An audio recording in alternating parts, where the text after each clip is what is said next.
for the outdoors and being, especially around animals. I do love them. And over the span of my life, I have had numerous encounters with animals, certainly beginning with just the run-of-the-mill domesticated cats and dogs. Had many stories that I could share with you. Growing up down on my granddaddy's farm, I can add experiences with cows and horses and pigs and frogs. And then my love of being out into the woods.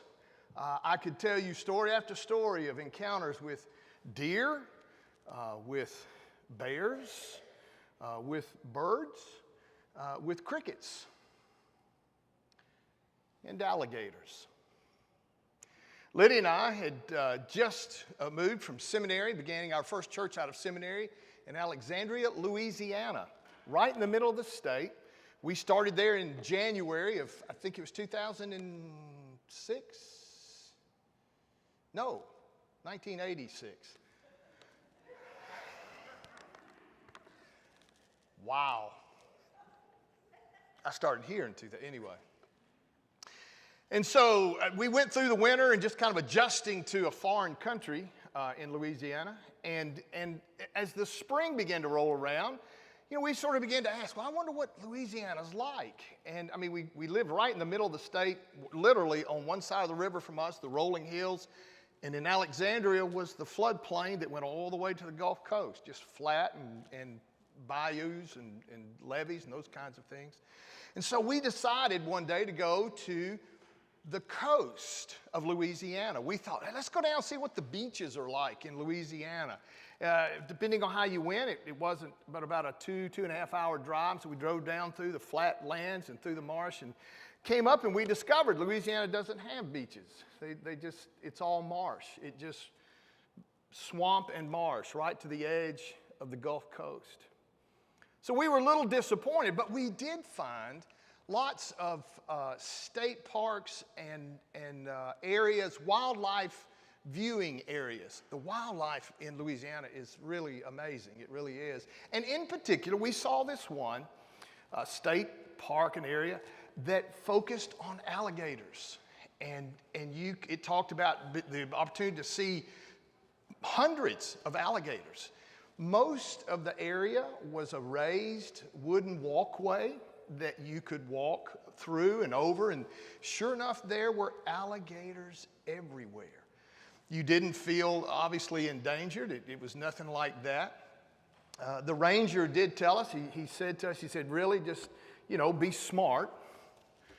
Don't go down and tug their tail or anything like that, but they'll really just not bother you if you don't bother them. Well, I'm fascinated with wildlife, and I was feeling a little bit of my wanting to channel Steve Irwin, And so, like I say, most of it was wooden dock, but there were a few earth levees, really wide, and where the alligators would just kind of come up on the edge of those banks and just sun. And so we kind of got around to one of those, and there were several gators out there, and I said, sweetheart, let's just walk out here a minute and look a little closer. Well, she wasn't too sure about that.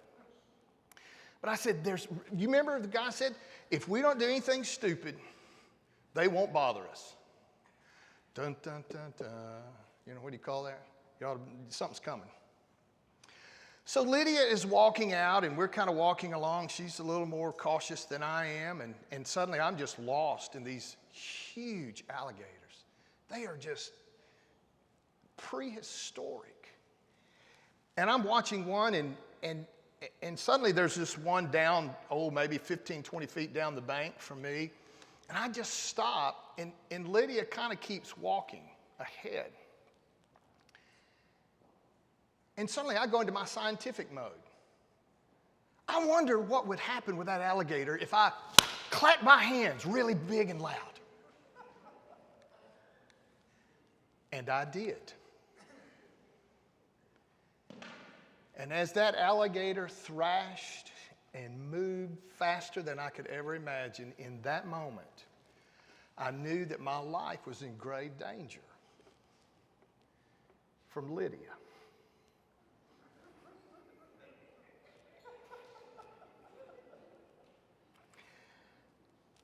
I didn't tell her that I was going to clap my hands real loudly.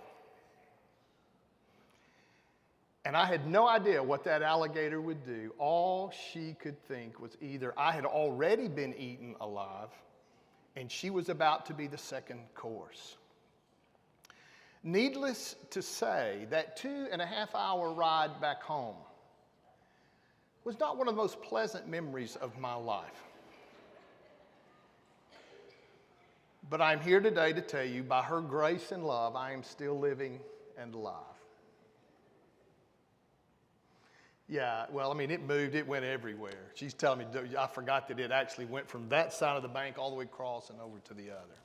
Crawled in between us, you know. But that's just minor. Nothing there.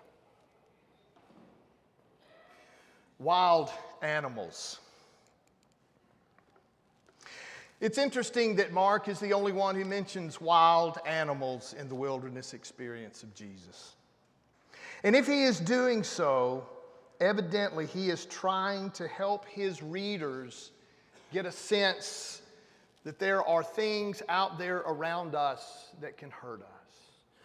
If you remember, Mark is writing to a people who are in persecution. And they literally are surrounded on all sides at this point in time when Mark is writing, and Christians, and not just Christians, but Jews in general, but where they're living, they are surrounded, tensions are high, stuff is happening. And Mark writes to tell them, hey, remember, Jesus was in the wilderness and wild animals were there. Wilderness, certainly in Scripture, can carry many meanings. They are a place of testing, as Amanda reminded us. They are a place of extreme pressure sometimes, of situations that cause us duress. And like Jesus, we will find ourselves in wilderness experiences of our own making or of just living. And I think that as we think about Jesus' wilderness and our wilderness and everyone's wilderness, there are some things that are in common. One, you did not choose the wilderness you are in. You are not in control in that period of wilderness time. And for so many Christians, I hear it, you may even be experiencing it. When we're in those times of wilderness, whether it is a noisy or quiet kind of wilderness, there is one sound that seems to be missing, and that is the voice of God. And in the wilderness, maybe the greatest temptation we all face is to believe that God is absent from the troubling, difficult times of my life, that maybe God has given up, that God has withdrawn. Mark tells us there were wild animals in the wilderness with Jesus. You know, you've been there. If you haven't, you will be. It is the course of life where suddenly look up and we are surrounded by things with big teeth, things that go bump in the night, and it scares us literally to death. And the worst part is that when we reach to turn the light on, they do not go away. Mark says there are wild animals in the wilderness with Jesus. But he also says there are angels in the wilderness with Jesus. It's important to remember that. In this short gospel, the shortest of the four, Mark included that angels Jesus met in his wilderness time were there with him. Luke, in this story, leaves them out entirely, doesn't even mention the angels. And Matthew waits until everything is done, everything is over, Jesus has gone through the hardest, difficult time, then the angels come, Matthew says. But Mark, they are there the whole time, all 40 days. Now, it's not as if Mark has a thing for angels. He doesn't really, other than this story of Jesus in the wilderness and the angels there. They seldom show up in Mark's gospel. When they do, they're just part of God's royal court. They're not really down on earth helping people. So when Mark does say the angels were there, we need to sit up and take notice. Certainly we need to be honest about the trials and temptations that Jesus faced in the wilderness and that you and I face in our own lives in wildernesses. And we need to acknowledge that there are wild animals around Jesus and around us.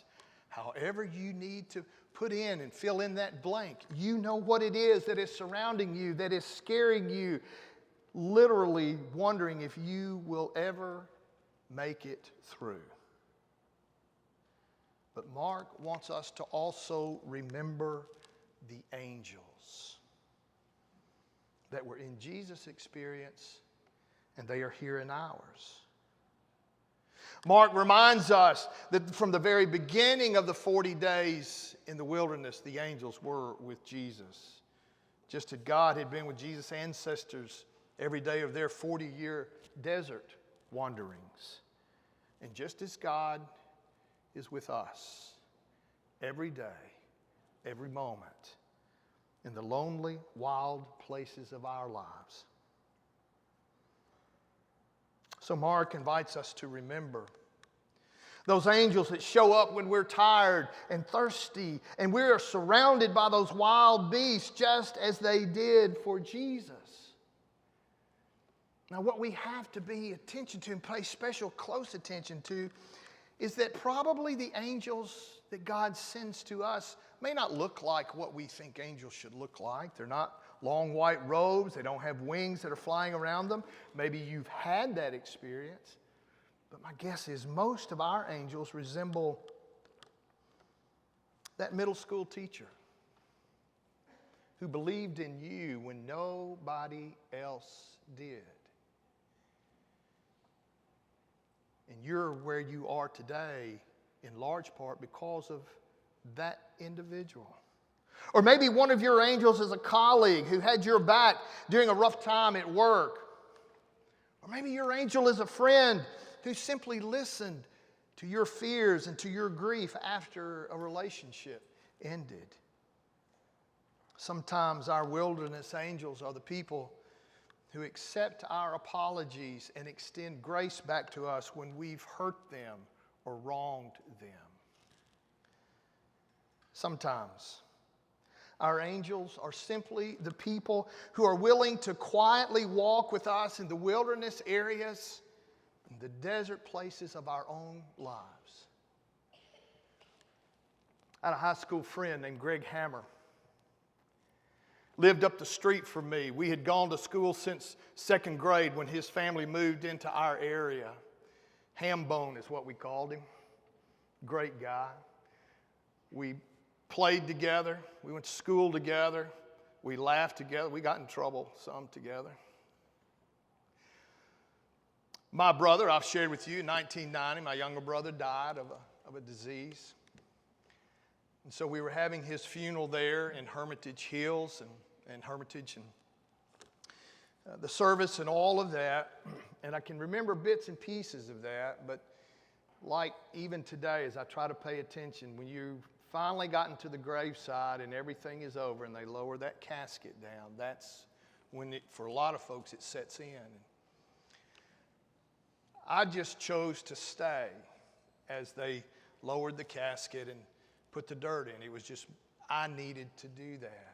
And so I'm standing there by that graveside and watching as they, put that dirt in. And all of a sudden, I just feel this arm on my shoulder.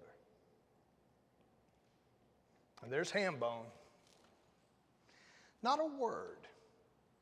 Never said a thing. But an angel in a wilderness moment of my life.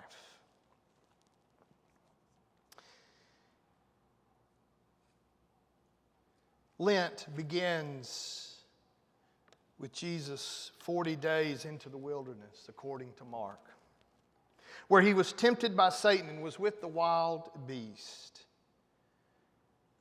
And you and I are also encouraged not to run away from our wilderness experiences. For even as the Spirit led Jesus into the wilderness, the same Spirit that came down at his baptism, the Spirit can lead us. Not that God creates the problems, But as Amanda said, there is something about the wilderness experiences that are important to us as followers of Christ. It's a hard journey, but in such times, don't forget about the angels. Mark didn't, and neither should we. He was in the wilderness 40 days, Mark says, tempted by Satan, and he was there with the wild beast. And the angels ministered to him. Even in the wilderness, according to Mark, the angels get the last word. And the last word is the most important word of all. Deepest night and darkest days, when harps are hung, no songs we raise, when silence must suffice as praise, yet sounding in